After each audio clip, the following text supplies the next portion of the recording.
नमस्कार, आपण पाहताय कोकण वार्ता न्यूज. कोकण वार्ता न्यूज मध्ये आपलं सर्वांचं स्वागत. पाहुयात बातमी सविस्तरपणे.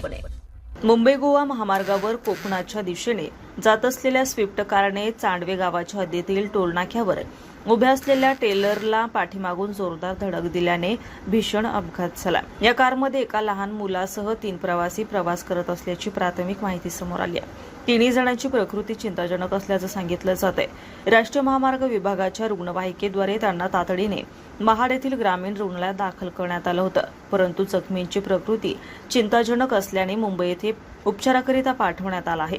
पोलिसांनी दिलेल्या माहितीनुसार एकाचा मृत्यू झाला असं सांगण्यात आलंय. महत्त्वाचं म्हणजे या महामार्गाच्या मध्यभागी अवैधरित्या टेलर पार्क केल्यामुळे हा अपघात घडल्याचा आरोप स्थानिकांनी आणि प्रवासी वर्गांकडून करण्यात येतोय. चांडवे टोल नाक्याजवळील हॉटेलांमध्ये चहा नाश्त्यासाठी अनेक ट्रेलर, मोठी वाहने महामार्गावरच उभी केली जातात. मात्र या धोकादायक पार्किंगकडे वाहतूक पोलीस दुर्लक्ष करत असल्याची संतप्त प्रतिक्रिया नागरिकांकडून व्यक्त केली जाते.